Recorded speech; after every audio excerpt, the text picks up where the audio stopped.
नमस्कार मित्रों, RVIS PCS classes में आप सभी का हार्दिक स्वागत है।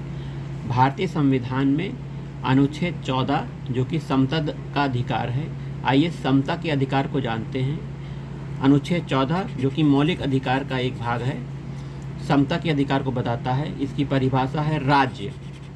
भारत के राज्य क्षेत्र में किसी व्यक्ति को विधि के समक्ष समता से या विधियों के समान संरक्षण से वंचित नहीं करेगा। एक बार फिर, राज्य भारत के राज्य क्षेत्र में किसी व्यक्ति को विधि के समक्ष समता से या विधियों के समान संरक्षण, ठीक है, ध्यान से देखिए, राइटिंग बहुत खराब है लेकिन आपको सुनाई दे रहा है। विधियों के समान संरक्षण से वंचित नहीं करेगा, ये अनुच्छेद 14 में लिखा गया है। अब आइए, विधि के समक्ष समता और विधियों का समान संरक्षण, यहाँ दो बातें निकल के आई हैं। दोनों का अर्थ है कानून का शासन, रूल ऑफ लॉ, ठीक है, विधि का शासन, रूल ऑफ लॉ। आइए इस पे भी चर्चा करते हैं। क्या है रूल ऑफ लॉ? विधि के शासन का क्या अर्थ है? विधि के शासन का अर्थ है कि मनमानेपन के विरुद्ध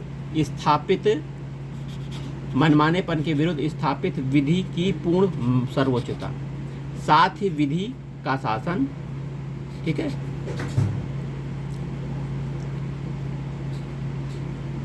इतना आप पढ़िए, साथ ही विधि का शासन, मनमानेपन के विरुद्ध स्थापित विधि की पूर्ण सर्वोच्चता, साथ ही विधि का शासन।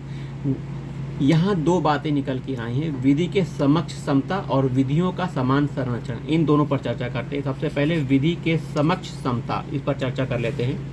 क्या है विधि के समक्ष समता?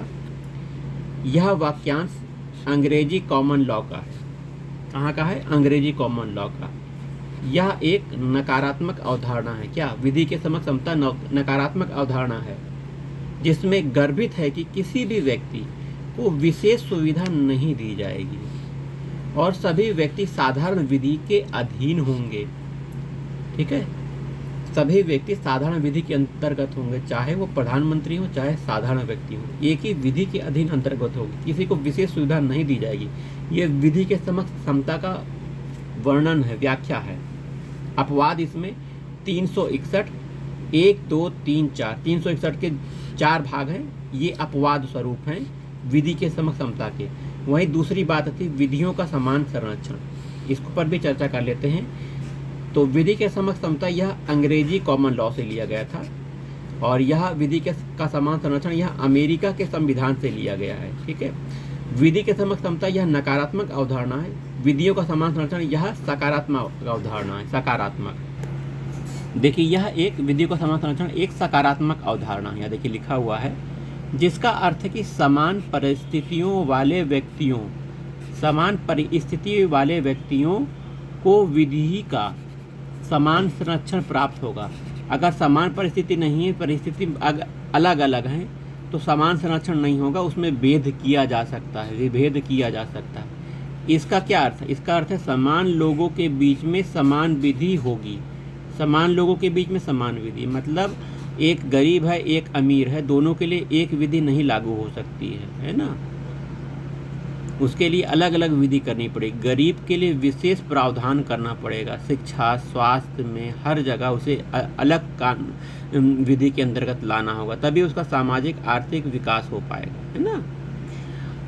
तो समान लोगों के बीच समान विधि होगी और समान रूप से लागू होगी, विधि के समान संरक्षण, ठीक है। मुख्य बात, समान लोगों के साथ समान व्यवहार, इस पॉइंट को आप याद रखिएगा, समान लोगों के साथ समान व्यवहार। अनुच्छेद 14 जो कि समता का अधिकार है, यह व्यवहार में पूर्ण समानता की गारंटी लेता है, न कि व्यवहार में पूर्ण समानता की बात कर रहा है। व्यवहार में एक समान होने, इसको काटिए, व्यवहार में एक समान होने की बात नहीं की गई है, परंतु व्यवहार में परिस्थिति के अनुसार व्यवहार समतापूर्ण होगा, परिस्थिति जैसी होगी, है ना। परिस्थिति यहाँ देखा गया है, इसको आप यहाँ देख सकते हैं, इसकी व्याख्या ये देखिए, परिस्थिति एक जैसी नहीं है तो एक समान कानून बनाना समीचीन नहीं है। मतलब एक जैसी परिस्थिति नहीं है, अलग अलग परिस्थिति है, अमीर गरीब की है ना। तो समझिए एक समान कानून नहीं बनाना चाहिए वो, ठीक है। वहीं एक परिस्थिति में भिन्न भिन्न व्यवहार समीचीन नहीं है, एक परिस्थिति में भिन्न व्यवहार भी समीचीन नहीं है, ठीक है। भिन्न भिन्न परिस्थितियों के लोगों के बीच एक समान व्यवहार भी समीचीन नहीं है, ठीक है।